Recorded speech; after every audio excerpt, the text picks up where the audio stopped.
Welcome back everyone. I'm pretty sure everyone knows by now that I have to kind of pump out these videos before the end of the year. So we're going to be talking about the iPhone 4 and pretty much how it holds up in the later part of 2020. Now what I can tell you is without a doubt, this phone, for being over 10 years old at this point, is just so fascinating to me, just like how a phone like an iPhone 4S and iPhone 5, they all kind of fill in the same blank, but the iPhone 4 I think was one of the most impactful and probably one of the biggest changes we've ever seen from one iPhone to the other. And honestly, I'm honored to even be talking about this phone right now because this phone is such a legend. And I think, if I'm not mistaken, this was one of the last iPhones that Steve Jobs ever actually, touched and was, involved with. And you can kind of see that if that's actually the case, because this phone has held up so well throughout the last decade. And I can't believe this phone is over 10 years old. It's, going to be 11 years old next year. And that is something that's so insane to me. This phone has held up so well throughout its lifetime. And,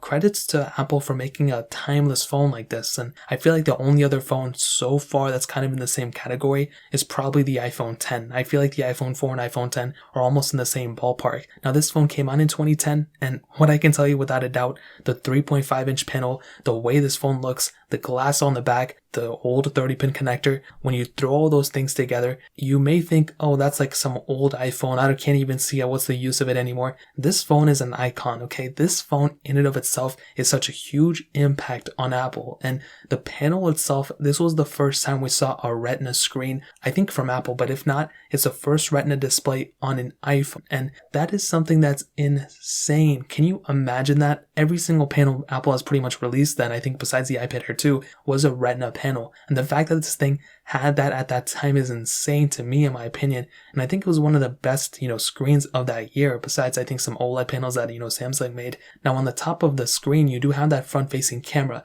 And this was the first iPhone to bring a front-facing camera, which that in and of itself is another huge, respect icon for Apple for making this specific phone. I mean, that's insane to me. And the front-facing earpiece as well. I mean, that was just, for phone calls and stuff. Now you do have that home button on the front, which, was recycled from pretty much past iPhones. But when you look at this thing, you definitely see an old iPhone. I definitely see an old iPhone too, but I see a huge impact on culture in terms of phone from the specific phone itself. And that's super insane to me. Now on the bottom, you have that 30-pin connector, headphone jack, all that good stuff. And on the back, you do have that glass back, which was the first time we saw a glass back on an iPhone. And that in and of itself, again, made this phone feel so much more premium than all the competition. A lot of other phones in the market still had pretty much that standard plastic back, removable back, which I prefer, but I don't prefer the plastic. I like the glass. I love that about this type of phone. And even now, when you hold it in 2020, going into 2021, it doesn't feel like an old phone. It still feels like a very premium flagship type of device. And that's a huge thing about this specific phone. Now, you do have that single camera setup on the back. And I really don't think anybody's, going super crazy about it. But it was a 5-megapixel sensor. And I think, this is basically what I'll tell you. In this day and age, obviously nobody's going to want to use a 5-megapixel sensor for a back camera. You can only shoot 720p videos on it. And I don't really think anybody's sitting here and telling you like this is the best camera that ever was made. And I don't think anybody's saying that. But when you actually look at this and you look at it from, point A to point B, for that time, it was actually pretty decent. HD video was a huge thing that was coming up and people were already using HD videos all the time. But that was something that's super respectful. I have a lot of respect for Apple for doing that. But the most important thing that this camera brought, in my opinion, was the front camera. That was a VGA camera, which I think is like a 0.3 megapixel sensor. I'm not too sure. It was only for 80p videos you can film on that. But besides all of that, besides those little integral little things, you could do FaceTime calls on this thing, which that in and of itself was another huge thing about this phone. This was the first iPhone to bring FaceTime capability. Now, nowadays, I think we take it for granted. Everyone can FaceTime, and especially now when we were in this pandemic and stuff, pretty much we were just FaceTiming, video chatting, all that stuff with Zoom calls. And this iPhone, in a way, was the first originator of that concept. Not the first concept of video chatting and stuff, but on an iPhone, just, so seamless, built into the software. You don't have to download apps or anything. That was something that was so cool that Apple did at that time. And for the reach and the impact that that front camera had beyond just the lens itself and the, the quality of the camera, but the FaceTime software has really advanced so many people's communications throughout this, whole entire lifetime since this phone came out. And I definitely do have a lot of respect for Apple for making this specific type of device and this choice at this time, in my opinion, because even at this point in 2010, there were still a lot of phones coming out without front cameras. So that's another huge thing to keep in mind. So when it comes down to everything like that and the camera to set up. That's pretty much how I'd sum it up. Now, software-wise, this is a quick one. This phone's not getting any more software updates, so I don't think anybody really cares anymore. It stopped at iOS 7.1.2, which, like I said before, I think is perfectly fine for a lot of people. I really don't think many people are still using this phone anymore, so it's totally okay. So, in terms of software, that pretty much covers it up. Now, performance-wise, this thing had that Apple A4 chip inside of it, a 1 GHz CPU, which I think was just a single-core CPU, and 512 megabytes of RAM, so about half a gig of RAM. Now, surprisingly, I didn't know this. The top tier storage model was 32 gigs. The bottom tier model was 8 gigs. No expandable storage or anything like that. But regardless, I mean, I don't really think, like I said, many people are using this phone anymore. But I mean, I will tell you this phone is not that great of a performing phone as of this point. But I can only imagine that at that time, compared to a lot of the competition, this must have been a pretty decently smooth phone. You know, I don't know. I didn't own this phone when it first came out, so I can only imagine, like I said.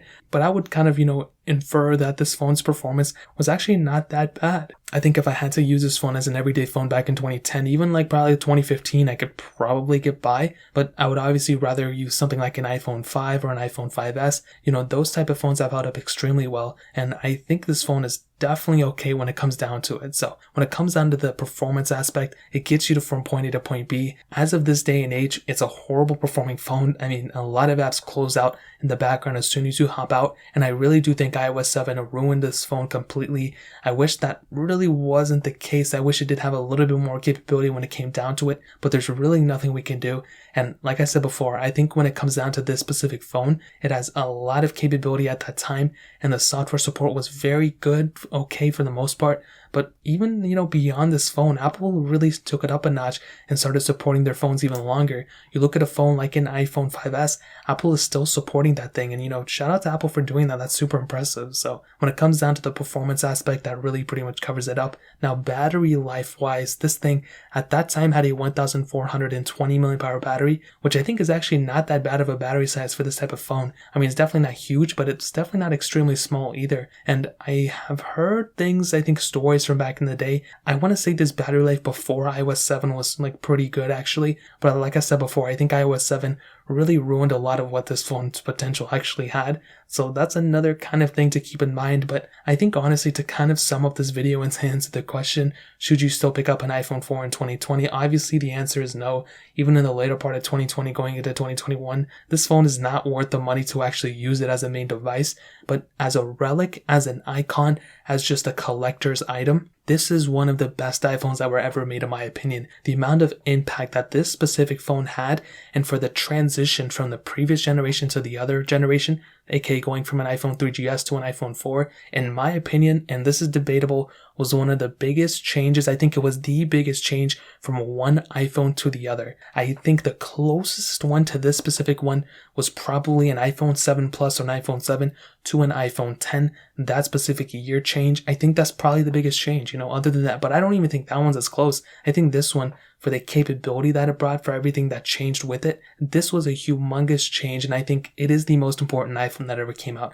Besides the first iPhone, obviously, and that's excluded because I don't think anybody really is talking about the first iPhone anymore. This was the most impactful, most important iPhone that ever came out, and the fact that Apple switched away from this design for many years, they switched away from the glass back, then they eventually added back in the glass back with the iPhone 8 and 10 series, but then after that, they eventually added back in the flat sides that the iPhone 4 brought too. I mean, you have to say, there's no other way around it. This was the most impactful iPhone. There's still cues that this iPhone had that Apple is still implementing into their current generation, and honestly probably in future generations as well. Who knows? Maybe if they bring the headphone jack, that'd be even crazier. But that pretty much covers it up. I think this phone is super important. If you guys have any other questions or anything, let me know in the comment section below. Hit the like button, that would mean so much, but definitely hit that subscribe button. Every single subscriber that we get really does count, so it means so much if you guys get hit that. Also check out the other links down in the description as well. My Twitter, my Instagram, my other channels. More importantly than everything else, I love every single one of you guys. Hopefully I'll catch you guys in the next video. Peace out till then.